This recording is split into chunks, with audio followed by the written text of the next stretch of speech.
tell you how I feel. Hey! So I'm going to put a link down below in case you don't know where it is, but I actually have a blog where I keep track of all the like knitted and crochet and etc. stuff that I make and donate to charity.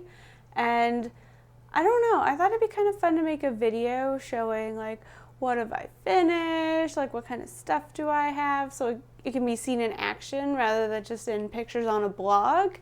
And I also thought it'd be fun to make a video today because I put on fake lashes for the first time ever, and my hair keeps wanting to cover one, so it's like, why did I put on a whole pair when you only see one eye? Anyway, so I don't think I did too bad on the eyelashes part. They were kind of strange, but it's not uncomfortable. So anyway, that's not what you clicked on this title for, looking at knitting and crocheting items and going, oh look, let's talk about fake eyelashes. No, let's not do that. Let's get my hair away from my other eyeball, and let's look at some pretty stuff. So this is actually a remake. I've made this shawl, the Skywalker shawl, before, and I used the yarn that it's specified, well, not the actual yarn, but the size of yarn it's specified. And I know it's supposed to be a shawlette, but I thought it was a little small, so I remade it in worsted weight. And this is the size it is. And I can show you what it looks like on. Okay, I was take one. Okay, let's do it for realsies this time. What it looks like on. This is what it looks like on. I think it looks quite nice. I mean, personally for me, I like shawls even longer, like here, but I'm sure someone will love it, so that's all that really matters. So there's actually a funny story that goes along with this very large, slightly odd shaped shawl thing.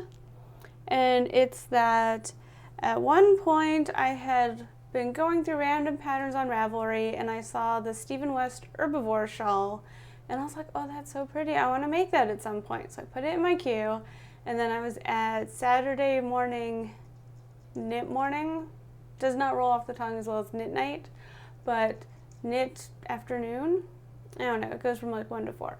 Whatever you would call that. And I'm sorry if this is echoey, but hallway. I want to do this outside, but it's like 16 degrees outside. And though I do have a giant oddly shaped shawl with me, it would not be enough. But I was sitting there and I had finished whatever it was I had been working on. And I was like, what do I want to cast on next? I was like, oh, herbivore. I just looked at that and I just wanted to do that. Okay. But I didn't have the pattern, but I did have needles and yarn with me. So this was pretty much like what I, for the most part, remember the pattern being. But on, it actually sits on quite nicely. Like even just regular, like shawl kind of wear, is that the little bends, like the point sits over your arm, so then it doesn't want to fall off as easily. And if you wanted to pin it up, you can just put it so the little folds come up. You just put a little pin there. You could even make it tighter if you wanted, but it stays up nicely then. I like it, even though it's not exactly the pattern I had planned on making. I think it was quite nice. It's quite warm. Someone will love it. And they won't care that it's not the exact pattern of, you know, Stephen West's, but it's sort of like our collaboration that he didn't know he was collaborating on. So now we've kind of gotten to the neck portion of this video. This is, and I believe it goes this way, the lace? Yes, because it's supposed to look like strawberries. And I actually tested a shrug with this pattern, and I just liked the lace pattern so much that I figured out how to do it in the round, because in the pattern you do it flat because this stitch pattern shifts over like on 3 or 4 of the rows. So I had to figure out how to do that with the traveling around, and it was quite easy once I was just like, oh, yeah. So you just, count this stitch, now is that row, and you just move the marker. So anyway, I think it turned out quite nice. Let's see if I can do this without too much mic stuff. So here it is on. I think it's nice. I kind of want to make one for myself, but I want to make a longer one, like the kind that like loops around. I think that'll be really nice. So in the continued upward fashion we seem to be working and sticking with the blue theme, this is a headband, but I don't know. So I'm pretty sure I had gotten row gauge for what you're supposed to have, but it looks a little big. So also, if my hair keeps looking frizzier and frizzier and weirder, it's because every time I bend down to get something, like my bangs just are like, why do you need 2 eyes? You have 1 good eye. So I keep having to like flip it out of the way. But again, with the head stuff, I have a very bright ribbed hat here. And I actually made it as a sample for work. You can see how it looks, and it's really annoying.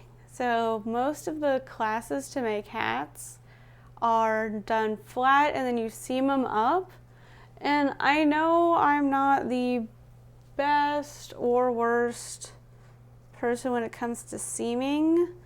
Like if you look, then you'll be able to see it. But if you put that in the back and you don't know to look for it, it's going to be fine. It's just, I like to be like done with a hat when I'm done with the knitting part, for the most part. I mean, there's weaving in ends, stuff like that, but if you have to do all that and seam up the entire hat, it seems silly to me. So another hat that has a funny story. I believe this one was actually done in the round, and I also believe I didn't finish it because last when I saw it, it didn't have a pom-pom on it, and you can tell by the way it's sewn on with sewing thread. I don't know if you can see that, but there is just regular sewing thread keeping it on instead of yarn. But I mean, I'm probably going to go back and kind of tack it down a little bit better before I actually donate it. But it was supposed to have a pom-pom. I just didn't add it for whatever reason. And yeah, it's a hat. Now I feel like before I was like, oh, my tripod is so low, and then I cranked it up and I was like, oh wait, no, it's too high. Now I'm like, and I also keep looking in the viewfinder to make sure my face has a green box around it to make sure I'm in focus. So yeah, like I said, still working on that. I'm hopefully getting better, but still working on that. As I'm like, I'm working on that. No, working on that. And again, with yet another funny story to go along with the piece. So this is like the teeniest hat in all the land. And the reason why it is so small is because a lot of the time they send us part of the requirements for a class or none of them, or sometimes all of them. And this one, they didn't send us anything. So they didn't send us the yarn, they didn't send us the needles. And to, of course, keep it so that they don't have to damage as much stuff out, that they like us to use what we already have in the cabinets instead of grabbing something off the floor and then having to write it off, and then the company doesn't make money off of it, but something, and I don't know how all of that works. But the class went, and I didn't have any of the really puffy yarn needed for this pattern, so I just used worsted and needles that went with the worsted yarn. So I made a little mini hat when everyone else made the full-size hat. So it just I don't know, it was so cute. I couldn't like take it out. And again, this one is, I did a really fast job seaming. But again, this one's a flat and then you seam it up. It's silly. So unlike most of the knitted hats I showed you that I made as a sample for work, the crochet hats are all done in the round. And this, although also having cat fur on it, again has an interesting story. This is story time with crafted items.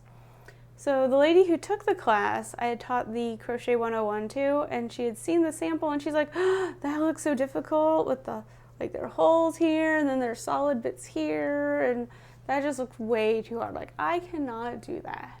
And I was like, no, take the class, you can do that. And she took the class, and when we made it, and as she was working on it, at first she was like, what? Like, not connecting. And then she had her aha moment, and she's like, okay, yeah, that's a lot easier than I thought it would be. Yeah, I can do this. I was like, yes, you can. I told you you could. Told you. And I don't know if she still loves it. She loved it when she made it. This, for some reason, I don't know. It's like more of a teen hat than an adult hat.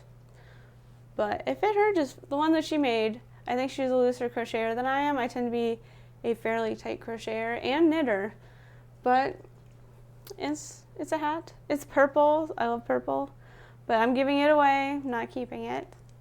So, I don't know. This was my first chance to actually try making this video again. I actually made this video already once, but the microphone I had didn't actually want to capture sound. And then I got a different one, and that one was too close to the lens, so every time it refocused, you could hear it. And at that point, I might as well just use the camera, like microphone built into the camera. So now I have a lapel one, which you saw last video. So hopefully this turned out pretty good. Next time, I'm hoping to, since I've done it multiple times now, not be quite so weird like, look at this thing, can you see it? Is it good?